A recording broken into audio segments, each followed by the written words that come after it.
Does philosophy lead to any answers or just more questions? Welcome to Philosopher's Corner. I'm John. Does philosophy lead to any answers or just more questions? It's actually a really old question about philosophy. If you've watched any number of my videos, you'll figure out this trend in philosophy where, because what we're doing is we're inquiring into the nature of reality itself overall.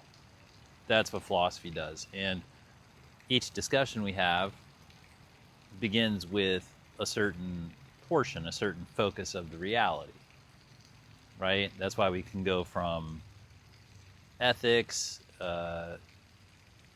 can go from like ethics to metaphysics to logic to economics to anything, right? You can take any part of the reality and we can inquire into it, because that's the approach of this discipline. The approach is that we're bringing a subject to us and we want to know more. In fact, it's not that necessarily we want to know more, because as we talked about in knowledge are their information packets, right? But the idea is that if information is a piece of a jigsaw puzzle and one topic is one particular piece of a jigsaw puzzle, like what is economics, or what is truth, or what are morals, and so you inquire about each of those questions until you get to a place of understanding about each one of them, and then you end up with a whole table full of pieces. And once you do it long enough and you've covered enough subjects, then you can put the big picture together. That's sort of the journey of philosophy. Is you learn how to think, you learn how to query, you learn how to do independent analysis, and then at some point you've done enough independent analysis of enough different topics that you can put the big picture together. Now, up until that point, there's a lot of questioning going on, and it's a repetitive analytical process. And that's kind of the point in the early stages, where you get comfortable with the process, with coming up with a question and then bringing the subject into the focus of your attention, and then your process for analyzing that subject to a satisfactory degree, which many times will lead to an answer. I mean, the other question is, do all questions have answers?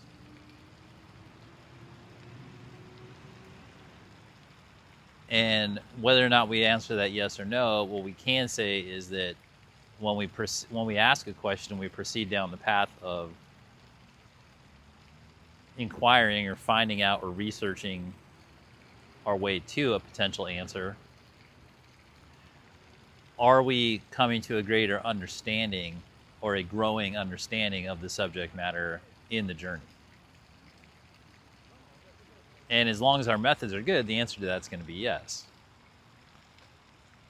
So on each of these subjects, as we're gaining knowledge, as we're learning more, and there's much tangential knowledge that is gained on each intellectual query, each intellectual quest. You're always going to learn other stuff as you're researching your main topic and getting into it.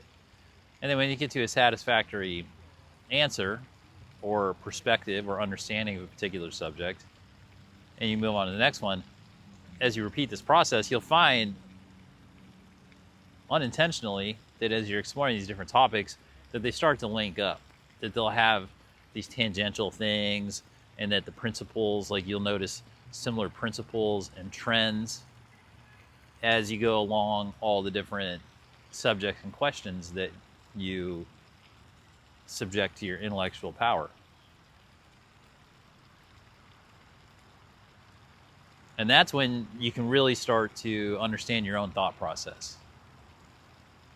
When you start to see the trends and the through lines and how you personally are analyzing the information, because philosophy draws on all of life.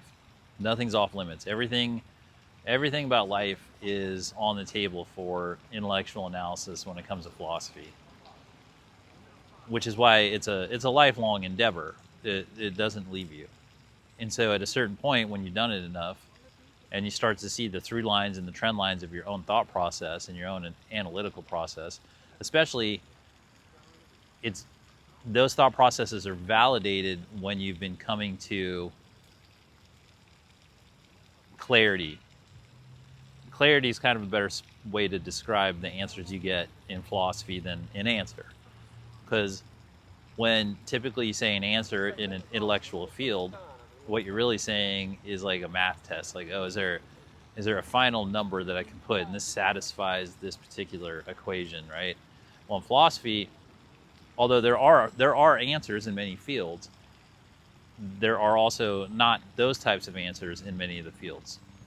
Because in philosophy, the goal, it's a journey of self-development to prepare the philosopher who's engaged in philosophy to be able to achieve self-aware autonomy, confidence and security in themselves, analyzing situations and subjects, and sometimes coming to an answer, but usually coming to clarity.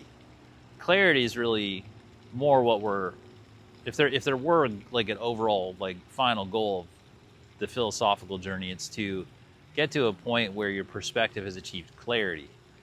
Because when we go through life, the topics are not they're not neatly parsed out. They're not neatly just one thing. When you look at a situation, there could be, more often than not, there's like 50 or 100 different things going on philosophically in a situation, depending on how you look at it.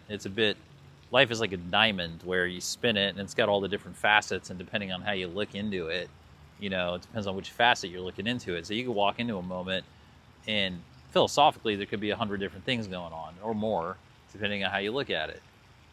And so walking in thinking, oh, I need to see an answer in this situation is not helpful. In fact, it's counterproductive in those moments most of the time. The productive perspective that philosophy produces for us is to walk into a room and have clarity, and to just be able to observe truthfully as you can what's occurring to the best of the information available, and to be at peace with it, and to be able to observe it in a contented state, basically Zen. And then as those specific things come up, yeah, you may have answers for things. Like you could walk into a room and it's a dinner party and there's a million things going on and you're just enjoying it and you're seeing it for what it is, and you're seeing certain groups do things and groups do that and this and that, and there's action over there, and then somebody, they come up and they're like, hey, hey, John, we know you're a philosopher. We have a question about time. And then you can talk about time, right? And you kind of have an answer for them, and it makes the thing go. And then you go back, and if you need to, when you're a philosopher, when the specifics come up, most of the time people will bring them to you. And they'll want to discuss it with you. And it's another one of those things where if somebody approaches you as a philosopher or somebody who they think has some answers, they're not necessarily going to come up and say, hey, could you just give me I'd like an answer. And then you give them like 2 words and they're like, thanks. Like, thanks, Yelp. It's not like that. Because really what people are saying when they want to have a philosophical discussion with you, or they bring up a philosophical question, is for sure they're saying they want to know more about the topic, and they may even like have an essential need to know more about the topic. But what they're really, really communicating to you is, I, as a fellow human, have a need to have a deep conversation about this with someone else. And I feel like you're qualified for me to have a deeply intellectual conversation because it validates me as a human being, and it's part of my design to be able to share this perspective journey with other people. And then you can be there for them, and you can listen to them and hear them out, and you can like kind of guide them with what you know or don't know, or and that's where the questions come in handy, because nobody likes to having a conversation with a know-it-all, especially about things that you can't really know it all about. But what people really like is somebody who listens well, and when they're talking, every once in a while, you ask them the right question that makes them feel good about themselves, about like, hey, we're still in this conversation, and then they continue. And that's the important part, because when the people are talking, they're doing growth, especially when they're speaking philosophically and they're really concentrating on it. It's personal growth happening in that moment. So the answer isn't necessarily the thing they're after. They're trying to come to a clarity perspective, or a perspective of clarity. And clarity relieves you of the pressures of ignorance. Now, they say ignorance is bliss, and it is, but you can only stay in it for a certain amount of time. It's inevitable that the shell of ignorance gets cracked, and you can never tell what it is, so you might as well hatch your own egg and crack out of your egg of ignorance on your own. In philosophy, from all the things I've done in life, and I've done a lot of things in life, philosophy is the safest and most time-tested path of growing self-awareness and rising oneself out of a state of ignorance into a state of knowledge, and then ultimately into a state of awareness and clarity. And really, it's just about asking questions, having good conversations, and being open to honest exchanges. And then after the exchanges, you go home and think about it. And whatever is true, it sticks with you, and whatever isn't, falls off. So that's why there's also no need to really, even if you get into philosophical arguments or debates, there's no reason to get too personal about it, because the truth is the truth, and philosophy is not a contest, and it's not a competition. It's a development process that we're engaged in independent, collaborative way as members of the same species. So, does it lead to answers? Does philosophy lead to answers? Sometimes. Does it have all the answers? No. Is it the path that leads to clarity that can allow us to understand the reality itself and sort of negate the need for specific answers? Yeah. Yeah, it can get you to a point where you know what you're seeing. But philosophy cannot see for you. Philosophy cannot think for you. Philosophy cannot hand you the answers on a platter, because it's not about the answer anyway. It's about developing your thought process and your analytical perspective so that you can see it for yourself. When I say see it for yourself, obviously it's not just with your eyeballs. It's your whole vision, your whole sense, your whole perception of the reality. It's your whole understanding of it, your whole conceptualization of it. That's where the clarity occurs. The clarity really occurs when your conceptualization of the reality comes into harmony with what the design of the actual reality is. And that is the thing that we can achieve, and it is the thing that many millions of human beings have achieved throughout our history and have well documented. Many of them have gone on to write philosophy books and doctrines and professed on street corners and university lecture halls alike, and some have even just made a bunch of videos on YouTube.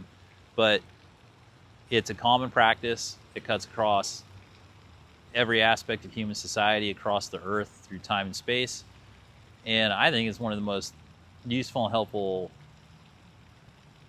modes of life that humans have ever come up with. So it's got that going for it. So philosophy, does it lead to more questions or answers? Yeah.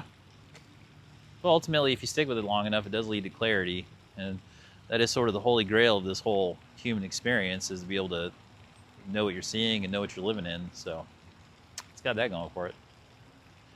Well, as always, thanks for spending some time here at Philosopher's Corner. I hope you found it helpful, and have fun.